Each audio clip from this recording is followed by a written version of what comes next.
Hey, how's it going, everybody? This is Bayo. What I want to talk about with you today is creative visualization.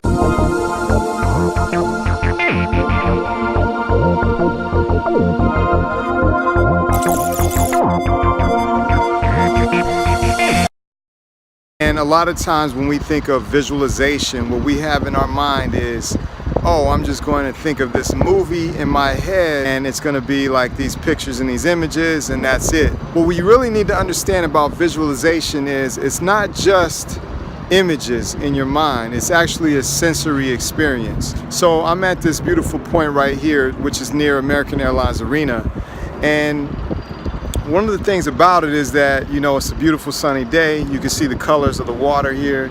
You can see the beautiful trees. You can see some of the buildings in the background.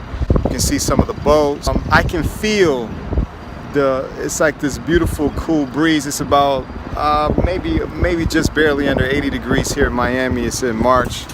And when you have that, you have a different sense. You know, it's not just basically what you're seeing here. It's an experience. In order to make your visions real, make your dreams real, it's important to have these sensory experiences in real life, but also imagine sensory total experiences with your creative visualization. And basically what that is mental mind building.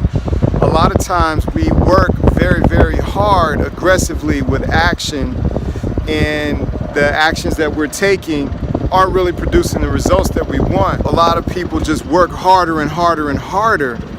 But I've found in my life that the best thing to do when hard work isn't really working that well is to take a step back and focus on the essentials of what you're creating with your mind, with your visions, with the way that you're using your thoughts. So that's a phrase, thoughts are things. Thoughts really are things. There's an energetic vibration when you're able to clear your mind and focus on thoughts intentionally. So when you're visualizing, think of, you know, your vision. Think of the sounds that you'll hear. Maybe it's the water that's lapping up against the dock.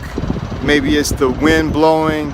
It's the sound of cars or traffic going by. It's the sound of birds chirping, whatever it is. Also think of the feeling, the breeze.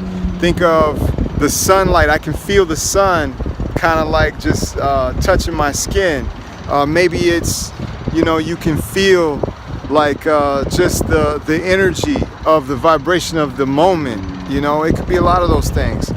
Think about how you smell, like the fresh air, the scents that are in the air. You can kind of smell the sea air, When you visualize like that, what happens is you're going to be surprised that as you're going through your day and as you're imagining what you want to have versus focusing on the problems that may be occurring, you're going to notice that certain things are just going to come into place, or certain things are going to pop in that you didn't expect were going to happen. And that's going to lend way to more success, more opportunities, and things are just going to flow in that way for you. If you focus on things that way, it's like it's the vital 20% that produces 80% of your result. A lot of us have it the other way around. We think that all the hustle and the activities and the stress and the physical efforts that we put forth are actually going to produce us the results that we want. And that's basically underestimating and undermining this vast universe, the world that we're in, and understanding that our mind and the energy of our thoughts is bigger than just our physical body and our brain. And when you do that, and you begin getting the results that you desire and the things and the moments and the experiences that you want, you really start realizing how important it is to keep doing it. Because once an experience is made a reality, the second thing that happens is our attention immediately gets shifted away from the thoughts that we had inside our mind. So let's say that I visualized when I was freezing cold in New York. Let's say that I visualized living in Miami and being able to take a lunch break and just have a walk by a beautiful bay area like this with the nice sun in January, February, March. Let's say I visualized that. And now I'm experiencing it, but being here and experiencing it, there's also other activities and other goals and things going on. And walking by here, I could have decided, oh no, I got to get this, and this done. And I could have decided not to come out here to experience this particular moment and film this particular video for you. So what happens is when you make something a reality, you kind of have to give back to yourself by going back to that essential process of visualization. Otherwise, what I found is that you get caught up in the moment of the hustle and bustle and hard work, the grind, the activity again, and then you lose the momentum that you had from those massive visualizations you had when you really weren't in that environment or that reality.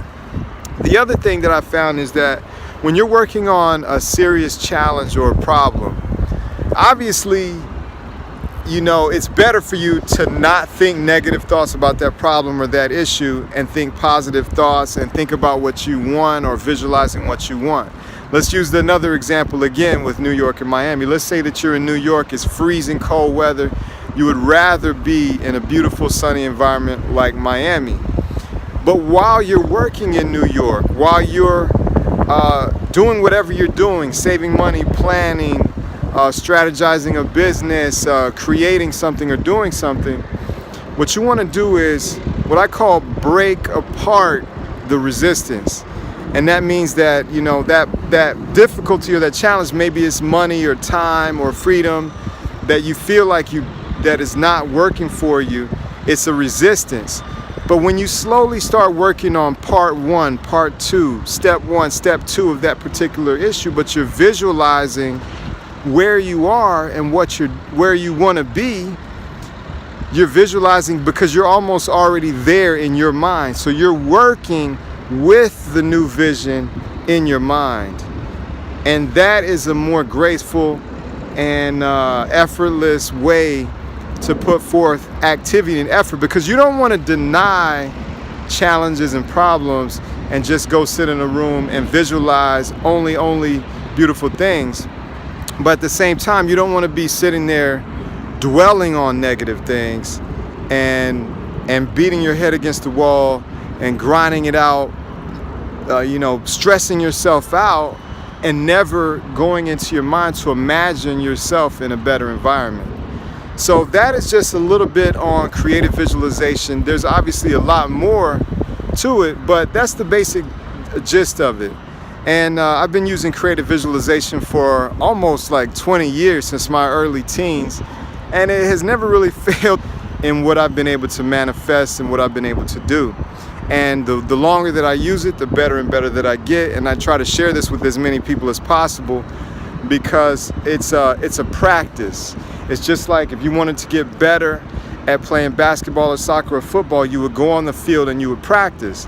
But at the same time, you could also sit down at home and imagine yourself catching the football, kicking the soccer ball, shooting the basketball. Same thing goes with lifestyle, living, visualization, living your dream life, and all those aspects as well. So I'll catch you next time. Again, this is Bio. Like and subscribe, and I'll be in tune. Stay tuned with a lot more coming up. Talk to you later.